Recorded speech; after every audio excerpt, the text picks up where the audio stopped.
अस्सलाम वालेकुम फ्रेंड्स आज हम एसक्यूएल में एलियस को डिस्कस करेंगे। एलियस एसक्यूएल में क्यों यूज़ होते हैं? ये टेबल या कॉलम को टेम्परेरी नेम देने के लिए हम एलियस को एसक्यूएल में यूज़ करते हैं।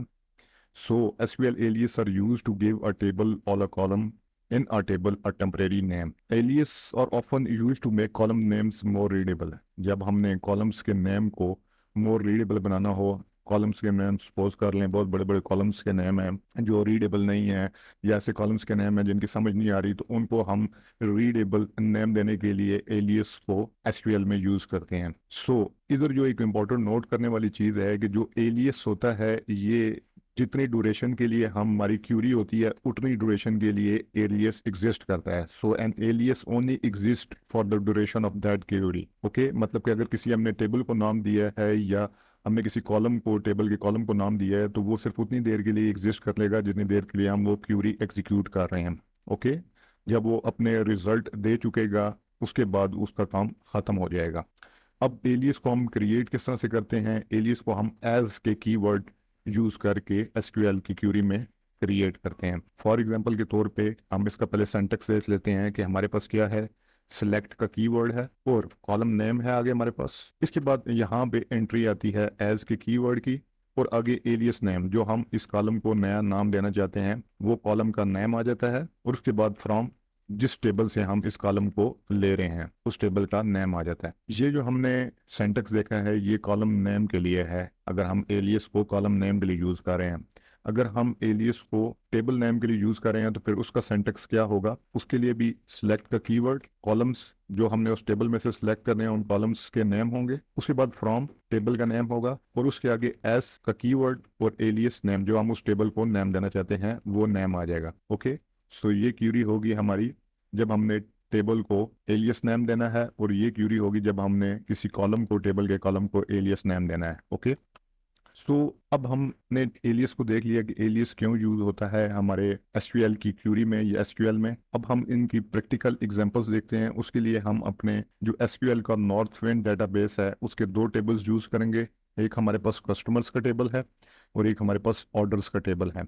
जब हम इसको प्रैक्टिकली यूज करके देख लेंगे तो इसके बाद हम इसकी मजीद जो बेनिफिट्स हैं एलियस की उसको डिस्कस करेंगे। तो सबसे पहले हम इसको यूज कर लेते हैं एलियस की कमांड को अपने कस्टमर्स के टेबल के ऊपर। तो हम क्या करेंगे, सेलेक्ट करेंगे, सेलेक्ट का कीवर्ड कस्टमर आईडी। तो हम क्या करेंगे, सेलेक्ट करेंगे कस्टमर की आईडी फ्रॉम कस्टमर्स। अब इस आईडी को हमने क्या देना है, ये जो कॉलम का नाम है इसको एलियस नाम देना है तो हम इसको एज आईडी कर देंगे।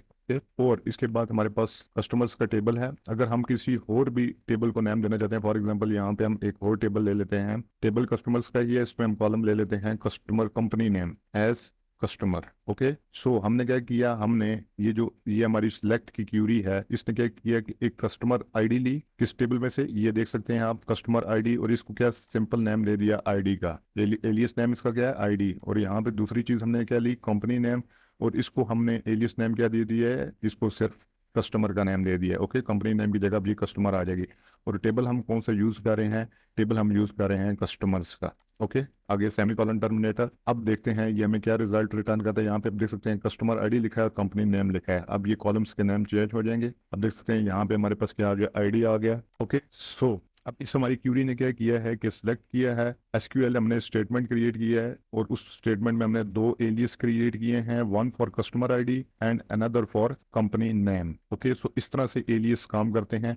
अब हम एक और स्टेटमेंट लिखते हैं, उसमें हमें मजीद एक और चीज़ क्लियर होगी कि सिलेक्ट, हम कस्टमर आईडी को हम यहाँ से हटा देते हैं और हम कंपनी नेम को ले लेते हैं एज कस्टमर, और जो उसकी कॉन्टैक्ट नेम है, ओके, कोमा कॉन्टैक्ट नेम, इसको हम एज ले लेते हैं कॉन्टैक्ट पर्सन। यहाँ पे आप देखें एक मैंने चीज की है। अब मैंने क्या किया है, इसको मैंने ओपन और क्लोज स्क्वायर ब्रैकेट्स मिल गए। ये जो एलियस मैंने क्रिएट किया है कॉन्टैक्ट पर्सन, इसको मैंने ओपन और क्लोज ब्रैकेट्स जो स्क्वायर ब्रैकेट्स हो उनमें रखा है फ्रॉम कस्टमर्स। और इसको हम इन दोनों कॉलम्स को हम किस में से ले रहे हैं, कस्टमर्स के टेबल में से ले रहे हैं। अब यहाँ पे पहले इसको हम एग्जीक्यूट कर लेते हैं। तो आप देख सकते हैं हमारे पास रिकॉर्ड्स आ गए हैं, 91 रिकॉर्ड्स आए हैं। अब यहाँ पे मैंने इसको स्क्वायर ब्रैकेट्स में क्यों यूज़ किया है, ये जो एलियस मैंने क्रिएट किया है इसको स्क्वायर ब्रैकेट्स में इसलिए रखा है कि अगर आपके जो एलियस आप क्रिएट करें उसके दरमियान में स्पेस है, मतलब कि वो टू वर्ड्स हैं, तो अगर आप उनके दरमियान में स्पेस चाहते हैं तो फिर आप उनको किस में रखेंगे, ओपन और क्लोज स्क्वायर ब्रैकेट्स में रखेंगे। अगर आप इसके साथ अंडरस्कोर लगा देते हैं या इसको आपस में जोड़ देते हैं तो फिर आपको इन स्क्वायर ब्रैकेट्स की ज़रूरत नहीं है। ओके, तो अभी देखें यहाँ पे, अब हम एग्जीक्यूट करते हैं। अब हमारा ये ज्वाइन हो गया है, ओके, कॉन्टैक्ट पर्सन, लेकिन ये रीडेबल नहीं है। तो इसको रीडेबल बनाने के लिए हमको या तो इसमें स्पेस देनी होगी या फिर इसमें अंडरस्कोर देना होगा ताकि ये हमारे लिए रीडेबल हो। तो अगर आप अंडरस्कोर नहीं देते, आप स्पेस देते हैं, तो उसके लिए फिर आपको क्या करना पड़ेगा, ओपन और क्लोज स्क्वायर ब्रैकेट्स में अपने इस एलियस नेम को रखना होगा। ओके, सो फ्रेंड्स, उम्मीद है यहाँ तक आपको समझ आ रही होगी कि एलियस हम किस तरह से यूज कर सकते हैं। अब हमने डिफरेंट तरीके देखे हैं। अब हमने यहाँ पे क्या किया, इसको थोड़ा सा हम एक्सप्लेन कर लेते हैं कि हमने यहाँ पे एसक्यूएल स्टेटमेंट क्रिएट किए जिसमें हमने दो एलियस क्रिएट किए हैं, one for company name column के लिए और one for contact name column के लिए। ओके, लेकिन नोट करने वाली चीज यहाँ पे क्या है कि हमने क्या किया है, हमने ओपन और क्लोज स्क्वायर ब्रैकेट्स यूज किए हैं क्योंकि जो हमारा एलियस नेम था वो कंटेन्स कर रहा था स्पेसिस। ओके, अब हम एक और एलियस की क्यूरी लिखते हैं जिसमें हम सिलेक्ट करेंगे क्या, कंपनी नेम और उसके बाद हम तीन कॉलम्स लेंगे। एक कॉलम हम ले लेते हैं एड्रेस का, एक हम कॉलम ले लेते हैं एड्रेस का, इसके साथ कॉन्कैट करते हैं प्लस, इसके साथ हम कॉन्कैट करते हैं पोस्टल कोड को, इसके आगे हम कॉन्कैट करते हैं सिटी को। ओके, और इसके आगे हम कॉन्कैट करते हैं कंट्री को। अब हमने क्या किया है, हमने सिलेक्ट कंपनी नेम एक कॉलम सेलेक्ट किया है और आगे ये जो हमारे पास एड्रेस है, एड्रेस का कॉलम, उसके बाद हमारे पास पोस्टल कोड का कॉलम, सिटी का कॉलम और कंपनी का कॉलम, इसको हमने क्या किया है, इन तीनों कॉलम्स को हमने कोमरा सेपरेट करके आपस में कॉन्कैट कर दिया है। यहाँ पे हम स्पेसिस भी दे लेते हैं ताकि हमारे लिए मोर रीडेबल हो जाए। तो ये जो कॉलम्स है, ये जो चार कॉलम्स हमने यहाँ पे लिए हैं, ये आपस में कॉन्कैट हो जाएंगे, एक कॉलम बन जाएगा। ओके, और कॉमा सेपरेट होंगे। अगर आपने कॉन्कैट करना हो एसक्यूएल में तो आप इस तरह से कॉन्कैट कर सकते हैं। आप उनमें क्या प्लस जो ऑपरेटर है इसको यूज करके आप जो भी आपने कॉलम्स को कॉन्कैट करना है उनको आप उसमें कॉन्कैट कर सकते हैं। अब ये तो हमने क्या कर लिया, हमने चार कॉलम्स को कॉन्कैट कर लिया है, लेकिन यहाँ पे देखें आप इन कॉलम्स का कुछ नाम भी तो देना है ना। ये जो कॉलम नया बनेगा, जो इन चारों कॉलम्स को कॉन्कैट करके बनेगा, उसका नाम हम क्या देंगे, एज एड्रेस। ओके, तो आप देख सकते हैं ये इसने इसको ले लिया है। अब हम एग्जीक्यूट करके देखते हैं, हम ले रहे डाटा को कस्टमर्स में से ही हैं, तो इसको हमने एग्जीक्यूट किया। हम देख सकते हैं हमारे पास रिजल्ट क्या आगे है, एड्रेस जो नया कॉलम बना है, ये देखें इन कॉलम्स को कॉन्कैट करके ये कॉमा सेपरेट होकर कॉन्कैट हुए हैं। इनका जो नया नाम हमने दिया है कॉलम को, वो क्या दिया है, एड्रेसिव दिया है। ओके, तो एड्रेस के कॉलम में हमने चार कॉलम्स को कॉन्कैट किया है कॉमा सेपरेट करके। ओके, सो इस तरह से आप इस क्यूरी को, एलियस को यहाँ पे यूज कर सकते हैं। अब ये चीज़ें हमने डिस्कस कर ली हैं। अब यहाँ तक तो हमने जितने भी क्यूरीज चलाई हैं वो कॉलम्स नेम के ऊपर चलाई हैं, कॉलम्स की बेसिस के ऊपर चलाई हैं। अब हम टेबल्स को जब हम एलियस नेम देंगे तो वो भी क्यूरीज हम देख लेते हैं। तो अब हमारी ये जो क्यूरी होगी जो अब हम लिखने जा रहा हूँ, ये क्या करेगी, ये हमारा जो ऑर्डर्स का टेबल है, मैंने क्या कहा था, दो टेबल्स हम यूज करेंगे, कस्टमर टेबल्स और ऑर्डर्स टेबल। ये जो ऑर्डर्स का टेबल है इसको और कस्टमर के टेबल को हम एलियस के नाम के तौर पे यूज करेंगे। और इससे होगा क्या कि हमारी जो क्यूरी है वो छोटी हो जाएगी बनिस्बत इनकी कि हम पूरे पूरे टेबल्स के नाम यूज करते हैं। तो इसको पहले हम यूज कर लेते हैं ताकि हमें चीज़ें मजीद क्लियर हो जाए। तो हम सिलेक्ट करना चाहते हैं, सिलेक्ट की क्यूरी। अब फ्रॉम कहाँ से हमने सेलेक्ट करना है, हम जो भी चीज़ सेलेक्ट करने जा रहे हैं वो जा रहे हैं हम कस्टमर्स के टेबल में से। तो कस्टमर्स के टेबल को हम एज कर देते हैं सी।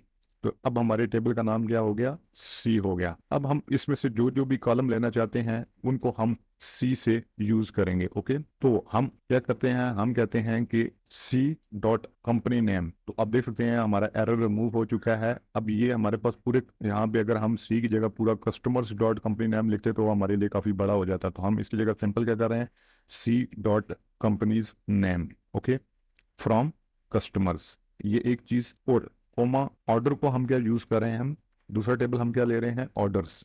ओके, ऑर्डर्स का टेबल ले रहे हैं और उसको हम एज ओ कर देते हैं। ओके, तो हम क्या चीजें सेलेक्ट कर रहे हैं, हम सेलेक्ट कर रहे हैं ऑर्डर्स के टेबल में से O dot order I D, okay, comma O dot orders date. तो ये चीजें हमने किस टेबल में से सिलेक्ट की हैं, ऑर्डर्स के टेबल में से, ओ डॉट ऑर्डर्स डेट और ओ डॉट ऑर्डर्स आईडी। दो कॉलम्स हमने ऑर्डर्स के टेबल में से सिलेक्ट किए हैं। ओके, इसको मैं नीचे ले जाता हूँ ताकि मोर क्लियर हो जाए। हमने देखें ऑर्डर जो टेबल है उसको क्या नाम दिया, एलियस नाम दिया ओ, और जो कस्टमर्स का टेबल है उसको हमने क्या एलियस नाम दिया है सी। अब हमने ऑर्डर्स के टेबल में से दो कॉलम सेलेक्ट किए हैं, ओ डॉट ऑर्डर आईडी और ओ डॉट ऑर्डर डेट, और कंपनी जो नेम है वो हमने किस टेबल में से सेलेक्ट किया है, कस्टमर्स के टेबल में से, तो इसलिए इसका एलियस नाम क्या था, सी, तो हमने सी डॉट लगा के ये यूज़ किया। अब हमारे पास जो मजीद आगे वेयर की कंडीशन है, वेयर की कंडीशन में हम यहाँ पे यूज़ कर रहे हैं, तो हम वेयर जहाँ पे क्या हो, where C dot company name, जो कंपनी का नेम है वो इक्वल्स टू क्या हो, अराउंड दी हॉर्न, कंपनी का नाम क्या हो, अराउंड दी हॉर्न हो।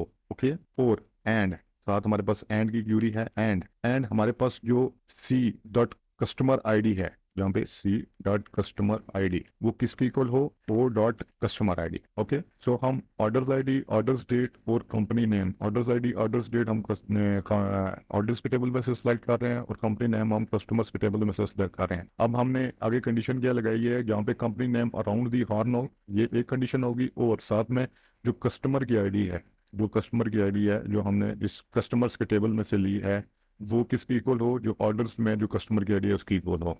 ओके, सो देखते हैं ये क्या रिजल्ट रिटर्न करता है। सो फ्रेंड, इसने हमें क्या रिजल्ट रिटर्न कर दिया, 13 रिजल्ट रिटर्न कर दिए।